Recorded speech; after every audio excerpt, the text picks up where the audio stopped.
Magaalaa Jimmaa Gandaa Ginjoo Madrasaa Daarul Arqamitti argamna. Kabajamoo Sheekh Naasir Abdurrahmaanii waliin keessa gallee waliin dubbannaa hanga sittuun waliin turaa. Miidiyaan sagalee teenya waraabee isiniin gahaa jiru miidiyaa barakaati.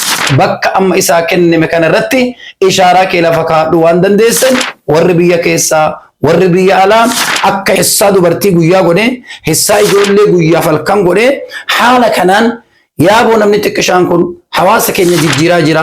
Hundi keessanuu du'aayii keessaniin bira dhaabbadda.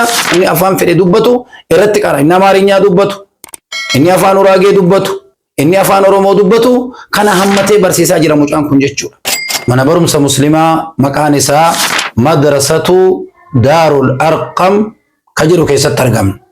Namni madrasaa kana abbaatti ta'ee asiin ga'ee waan isin ajabu yoo dhageessan godoon tokkittiin ijoollee mataa jala qabattee quraana rabbii haffaztu hin jirtu. Kunoo laalaas ijoolleen kunoo bakkee teessee quraana rabbii haffazaa jirti.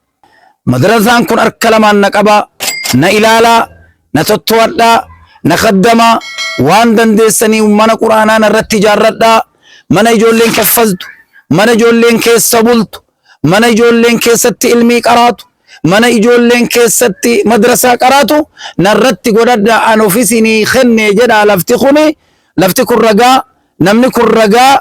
Kanaafuu hawaasa kiyya biyya jirtan keessatti waan dandeessanii keessaa'uu ilmaan keenya obboleeyyan keenya darwee jirtan miidiyaan barakaa kun haqiiqaa rabbii yoo taate akka gaariitti dhiyoo dhalachuu wajjin akka gaarii hawaasa tajaajilaa jira. Ulamaa jala deemaa jira. Sagalee ulamaa waraabee, daawaa ulamaa waraabee, ilmii ulamaa waraabee, seenaa babbareedaa waraabee hawaasa dabarsaa jira. Kanaafuu miidiyaan adda sagalee kana dhufee bakka Madrasaa Daarul Arqam bootaa isaa kanarra dhaabatee nurraa waraabaa jiru kun miidiyaa barakaa jedhama. Barakaan barakaadha. Kanaafuu miidiyaa kanas nu hordoftanii, nu qeebaltanii, nu simattanii waan biraatu namni ni simataa, waan biraatiifuu namni hamilee ta'a. Miidiyaa kanaafillee hamilee nu taatanii Jabala of jabesi, karura basi milkesi, wana ramuju erotin kenin, haruma hojadu titumuri, harakarusi kayo sidura milkesi. بسم الله الرحمن الرحيم. الحمد لله والصلاة والسلام على رسول الله.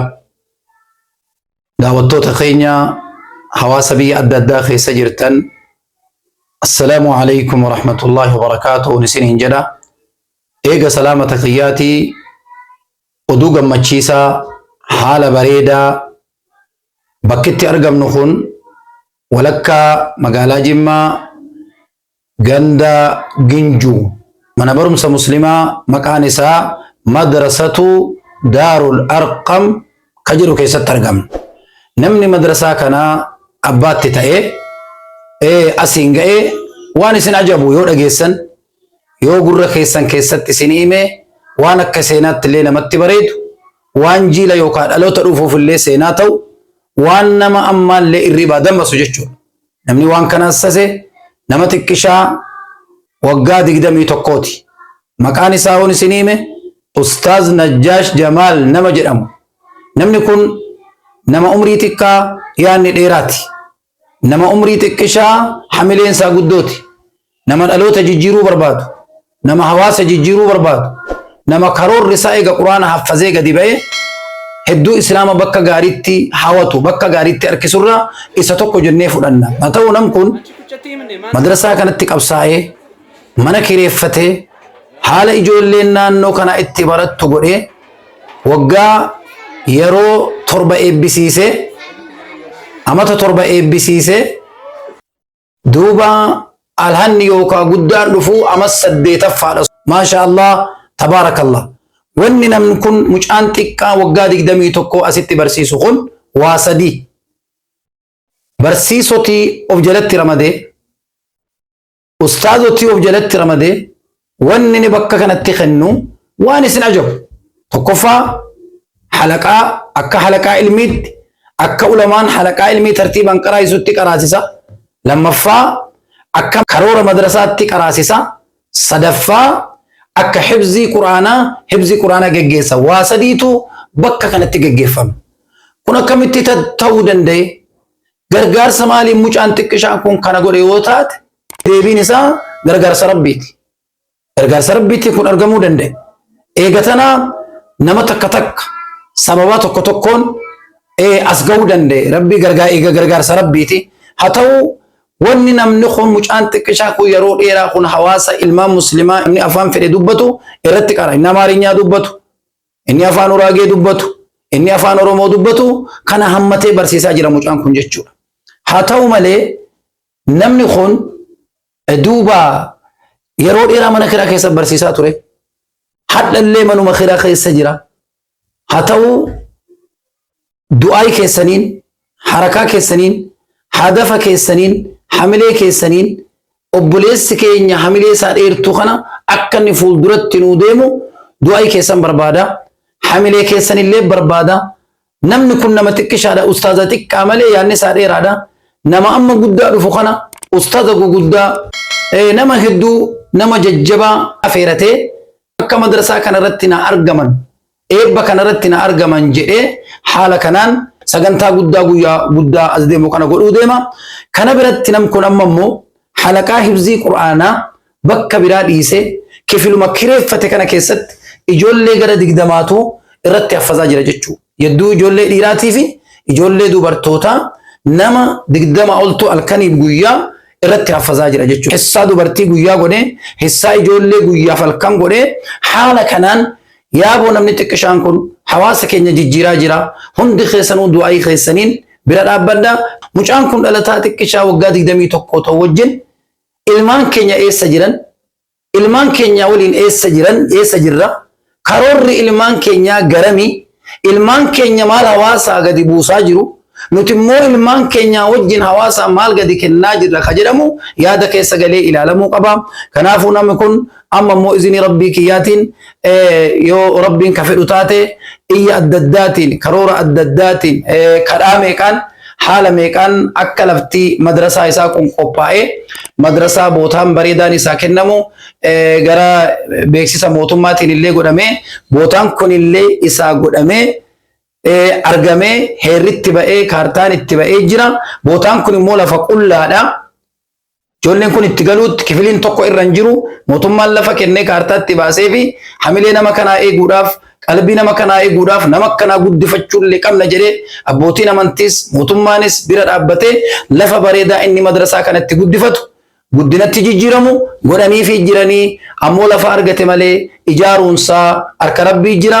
Kifiliin tokko irra hin jiru. Namni sagalee teenya dhageessan, namni islaamummaan siyaachisu, namni dhaloonni islaamaa qoodanarraa qaba jettu, namni yeroo koo keessa ishaaraa bareedaan lafa ka'a jettu bakka amma isaa kenname kanarratti ishaaraa kee lafa kaa'adhu waan dandeessan warri biyya keessaa warri biyya alaa akka dhiyootti bakkuusin ijaaramee mana kiraa kana keessaa ba'ee ijoollee kana bifa guddaan, bifa bal'aan, bifa heddumminaatiin, bifa karoora kana caaluun akka inni barsiisu hamilee nuu taatanii bira nuu dhaabbattan jenna.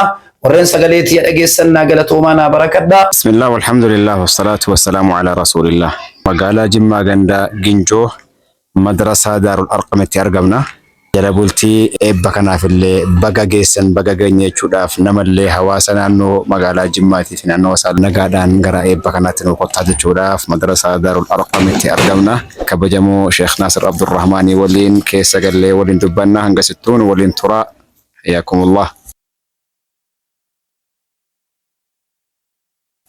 بسم الله الرحمن الرحيم الحمد لله الصلاة والسلام على رسول الله حواس خينيا بيا أدى خيس جرتن السلام عليكم ورحمة الله وبركاته أمسك يا أقويا الرا رجب ديدمي لما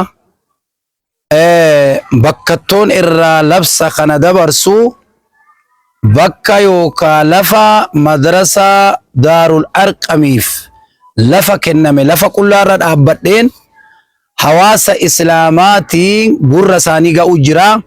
Lallabbiin tun lallabbii an dubbadhuu miti. Lallabbii lafti quraanaa kun lafti madrasaa kun lallabbii inni hawaasatti lallabataa jiru. Miidiyaan sagalee teenya waraabee isiniin ga'aa jiru miidiyaa barakaati. Miidiyaa bareedaa maqaa bareedaa كأما لفاهو مشامي أبدي قدو حواسن الراقبو فولدرت ديمو في اللي قدنا قدو قبو ميديان بركاكون حقيقة ربيو تاتي أكا غاري تديو دلچو وجين أكا غاري حواس تجاجلا جرا علماء جل ديما جرا سغلي علماء ورابي دعوة علماء ورابي علمي علماء ورابي سينا ببريدا ورابي حواسا دبرسات جرا كنافو ميديان دا سغلي كان دفه بكا مدرسة دار الارقم بوتا إسا خنر الابتين ورابا جروخون ميديا بركة جدما بركام بركادا كنافو ميديا خنسون اردفتني نوك ايبلتني نو سمتني وان براتو نمني سمتا وان براتي فو نمني حملي التاء ميديا كناف اللي حملي نوتاتني استثمار اكا قرأتو اكا قدر آبتو اكا چارو نوباسو اكا دمي نوباسو اكا دمي باسي فري باسو اكا فرين سانيات دمو ولي نوغونا كنالي نوغوتني نو بركادا دام سينا سر راسني دبرسو بكتون تون قرآن ربي تيب قبائي مدرسة داب قبائي أيام ربي كينياتين سلاك وانا ما قول ربي إيغا أجج ربي تي إيغا غرتي مرتي ربي تي كرمو تماتيس غره هير جروس فتاتي كوتانا رتي برسيسا كوتانا رتي قرا واني سنلال چي سمو الرتي جارت آجده حواسا كيسانيتي لبسا دانون جده أردين تلالبنان أردين قرانا كونو سنيتي لالباجر أكما بيكما آتاي بكتونكم بكا مدرسان دار الأرقم اتقالوا ديم مدرسان كون وقا سدت ابسيسي وقا سرقفا قدارو فقويا دقدامي جا ابسيسو ديما ساقنتا علمان حيوني قردون إرات ترقمون نمني مدرسة كان أساس نما مرقخ يجيرو نما يو إلى التنسين عجب نما عمرين ساليو نمسين عجب نما اسين دينك سيسو عمرين إسا وقا دقدامي توقو مقان إسا نجاس جمال سراج نمني كن يرو صدف فتئ ابسيسي يرو سلغفا ابسيسوف كرورا قبته ويا دقدامي جات هاتو وني نمني كن خلال يدو أما تخانا يدوت إيغا قرآن فزيغا ديبا كروري قدان الفرته حلقا قراسيسو حفظي غوسيسو مدرسة برسيسو كن صدوان إني جيسا جو كناف يرو ديرا بكت برسيسون دررما توري كريفتي نمرس غرغاري وغاديا سين اگرتن دغيسن كان اجولله مكا اراي بفمتي مچاتي كشا كان الرابات اسما كان ابان اسا كنو جمال سراج نبره دابتو كان هتو ممو لفتكن كرامي كان لفاتي ميكان ياد ميكان قبسو ميكان ربي الرحمه غودي لفكن فيت لفتكن اكم اگرتن لفغدا لف ربي الاسلام ان قدموا لفكاي بككم بكت برسيسن بك جولين اولتي بولتي قران التفز بك حلقان الميت كرام غدون توكتين اجولين متا جلقبته قران ربي حفظتو انجرت كنو لالاس اجولين كنو بكته سي قران ربي حفظا جرت من توكتين بك كان جرو كنا فواسا كينيا خبجما ورب يد الداخيس جرتن كيساو جولي كينيا استراليا فا نروي فا بي ربي سني لافس خيس جرتن مدرسان كن أركلمان نقبا نإلالا نتطوّردا نخدما وان دندسني ومن قرآنا نرتي جاردا من يجولين كيس ففزد من يجولين كيس بلت من يجولين كيس علمي قراتو من يجولين كيس مدرسة قراتو نرتي قددا أنو في سني خني جدا لفتي كرقا نمني كرقا كنافا واسق يبي جرتن كيست وان دندسني كيساو ilmaan keenya obboleeyyan keenya narwee jirtan haqiiqumaan dhaamsi koo kun gurra keessan bira haa ga'u yaa ilmaan keenya yaa hawaasa keenya yaa warra ofiif yaadu yaa warra biyya ofiitii yaadu yaa nama islaamummaan siyaachisu yaa nama diin siyaachisu harka as keessa kahadhu kiisha kee as keessa kahadhu qalbii keetiif yaada kee as keessa deeffadhu sababaa kee rabbiin bakka kanaan furmaata godhee hawaasa guddaatti jijjiira akka bakka kana bira nu dhaabbattan jechuun dhaamsa koo dhaamsa hawaasa muslimaa dhaamsa ulamoota muslimaa biyya adda addaati yaada kana yaadan ka guddaa dhufullee jarri irratti haasa'uu deemu ulamaan gugurdan inshaallah asumaanuu gurri keessan dhagayeera akka nuu hirmaattan akka nuu jabaattan akka bakka kana bootaatti nuu gootan jechuun dhaamsa keenya kabajamoon ustaaza keenya ustaaz Sheek Naasir Abdurrahmaan guyyaa hadhaa asirratti dhufanii dhaamsa adda addaa ummata biyya biraatii gurra isaanii kennu kan isaan dhaga'u asirratti sa'aatii kana dabarsaa jiran jechuudha. Bakki nu jirru kun bakka madarasaa Daarul Arqam kan jedhamu ganda Ginjoo zoonii 7 keessatti argamna. Alhamdulillah eebbi madarasaa kana marsaa 8ffaa eebbifamaa jira. Quraanni kun quraanni Rabbii mana kiraa keessatti bakka dhiphoo keessatti rakkataa ture waggaa 8 utuma asirratti ulamoonni meeqa asirratti dhufanii du'aa godhanu Sheek Naasiris gara barbaachisaa ta'een akkas wanti kun ta'u juudii gochuudhaan quraana kana bira dhaabachuudhaan bootaan kun asirratti argamee jira. Alhamdulillahi Rabbil Aalamiin. Bootaan kun bakka Rabbiin quraana isaatii dhoskee waa meeqa irra dabarsee wanaan ga'e jechuudha. Kanaaf kabajamtoota keenya warri nu dhaggeeffataan sheeka keenya Sheek Naasir Abdurrahmaan kan sagaleen isaanii bahaaf lixatti dhaga'amu dhaggeeffattanii quraana Rabbii kana bira dhaabbattanii quraana Rabbii nasartanii quraana Rabbii gadi dhaabbattanii akiraan keessaniif duniyaan keessan akka dhaabbatun isiniin jedha.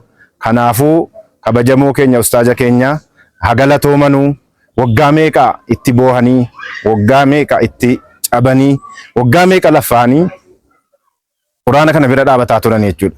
Kanaaf ummanni sagalee kan keessan nagaa jirtan isaanis umurii isaanii nuuf dheeratu riskiin isaanii nuuf bal'atu bakka jiranutti akka isaan diinii kana bira dhaabbataa yoo nagaan akka umurii isaanii dheeratu ilmaan isaanii biraallee akka Rabbiin dhaabatu du'aa godhaafiin jedha. Itti dabaluudhaan wanni irra deddeebiisiniin gaadhu hawaasa biyya keessaa jirtan ta'a. Hawaasa biyya alaa jirtan ta'a. Diiniin kanama isa qabateeti. Diiniin kanama hundaati. Diin sabaan hin qoodamu. Diin naannoon hin qoodamu. Wanni hawaasa biyya keessaa biyya alaa ka laa ilaaha illallah ka afaan fedhe dubbatu wanni walitti qabe kalimaa laa ilaaha illallaati. Inni dawlaa biroo keessa jiru madrasaa Daarul Arqam kana quraana bakka kanaatti yoo bakka godhe akhiraan saa duniyaan saa ni tola. Inni afaan an dubbadhu dubbataa jirus inni afaan an hin beenne toroggomamee fi jennaan hubatus ajaman kaana aw araba aswadan kaana aw abyada quraanni quraana rabbiiti quraanni kalaama rabbiiti madrasaa nabi Muhammad mana keettuu itti yaadde akka godhattaa bakka godhattaa irribatti dhabda quraanni rabbi odoo si qabu in yoomin odoo harkaasi qabu odoo si abdatu ka biyya keessa jirtu ka biyya alaa jirtu sabbata keerraa hiikkadhu hojii kee hojjatturraa muri hiixadhu akkaawuntii madrasaa Daarul Arqam keessa waan dandeesse abbaan dandeesse kifilii tokko nu ijaari quraana rabbiiti abbaan dandeesse lama nu ijaari abbaan dandeesse bakka jiritti bululaa nu ijaari abbaan dandeesse bakka itti jari laaqana nyaatu nu ijaari bakka hibziiti bakka halaqaa ilmiiti bakka madrasaati waan nama gammachiisu waan nama hawatu hawaasa logaa adda addaa dubbatu tasii barata ilmaan isaanii kan Oromoo dubbatu ka afaan Uraagee dubbatu ka afaan Amaarinyaa dubbatu sabni hundinuu asirraa qooda fudhataa jira. Kanaafuu keessa buufadhaa bira dhaabbadhaa waliin haa guddifnu waliin haa dagaagsinu waliin nuuf bilcheessinu waliin haa jabaannu hawaasa asii baratu bakkatti haa goonu duniyaa akhiraa namni sagaleetti ya dhageesse akka rabbi sitta godhu bakka rabbi sitta godhu umrii dheertuu rabbi si haa kennu rizqii bal'oo rabbi si haa kennu inshaallah eebbi madrasichaa inni waggaa 9ffaa immoo guddaa dhufu guyyaa 26 bakkinni itti barsiise bakka biroo bakkinni itti eebbisuu deemu immoo lafa milkaadhaan maqaa isaatiin kaartaa madrasichaa maqaa madrasichaatiin ba'ee handhuura madrasichaa ta'e lafa isaarratti eebbisiisee hawaasatti gadi baasuu deema. Warri biyya keessaa warri biyya alaa warri dawlaa arabaa warri Awurooppaa warri Austraaliyaa warri Narawwee warri Sweden warri biyya adda addaa jirtan gurra keessan as naa kennaa. Maali dubbiin jedhaa yaadatti naa kennaa ka duraa du'aa kadhaa ka lammaffaa moo qabeenya keessaniin bira dhaabbadhaa. Assalaamu alaikum warahmatullahi wabarakaatuh.